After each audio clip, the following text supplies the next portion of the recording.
Since the massive Hogwarts Legacy gameplay reveal at the Sony State of Play back in March, we've been frequently treated to little updates along the way, like the ASMR video, technical clarifications, and even a sneak peek at the character creator for the game. But I think a much bigger announcement is coming soon. Like, really soon. Avalanche absolutely knocked it out of the park with the gameplay reveal. The little social media updates have also been fantastic, but there's one major question that keeps getting asked more and more with every post they make, and you all already know the question: when is the release date? I'll give you my prediction and reasoning on when I think it will hit, but as for a release date announcement, I think it's coming very soon, maybe even before the end of this month, and here's why. First, we already have confirmation that more new information is coming before the end of the summer. Back on May 19th, Hogwarts Legacy community manager Chandler Wood tweeted, "Can't believe it's already been 2 months since the State of Play. I'm really excited about what we're working on right now. We've got some pretty cool stuff to show you later this summer." Technically, that could be as late as mid-September for those of us in the Northern Hemisphere, and sure, there's no guarantee he was talking specifically about a release date. Then again, September 1st is a pretty big day in the Harry Potter series. Maybe we get a big announcement then? I could absolutely see something then, but there are some additional factors that still make me think a release announcement will happen sooner than September 1st, like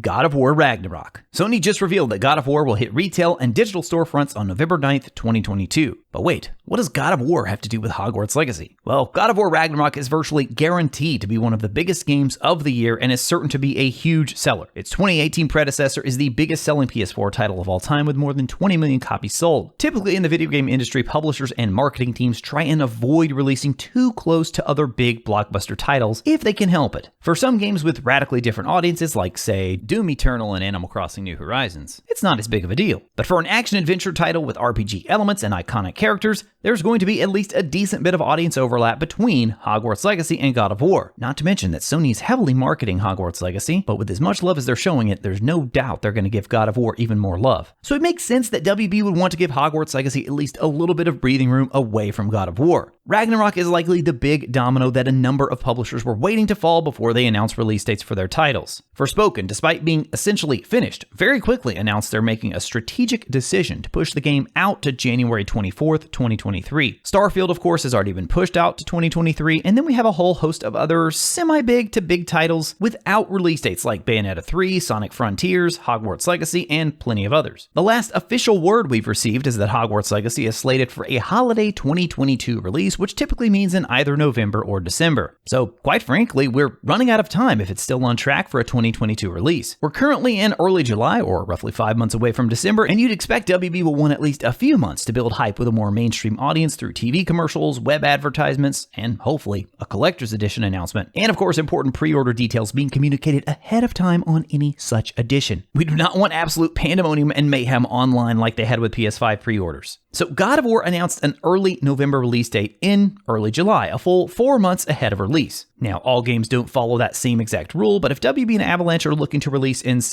December, I would think they'll want to have the date confirmed no later than early October, but most likely much sooner, and even more so if they're planning to release in November. Speaking of the date itself, though, my prediction remains Tuesday, December 6th. WB typically releases their games on Tuesdays, and this would give Hogwarts Legacy plenty of separation away from WB's other big titles. It also gives them roughly a month separation from God of War, which being a first-party title for Sony and featuring arguably its most iconic character in Kratos, the game will certainly receive a robust marketing push from PlayStation. And considering that Hogwarts Legacy definitely appears to have a marketing deal with PlayStation, I would expect they'll encourage WB to give some space between those two there, and honestly, WB would be crazy to ignore such a request. After all, PlayStation will be likely to be able to devote even more resources to helping promote Hogwarts Legacy the further out they get from Ragnarok's release date. Just hopefully not too far out, as in like 2023. It certainly seems like PlayStation is a big believer in Hogwarts Legacy and plans to do whatever they can to help push the title. They actually made a special trailer showing off some of the unique features of the DualSense controller for Hogwarts Legacy. I cover all those details in the video here on the right side of your screen, so definitely check that one out next. As always, thank you all so much for watching,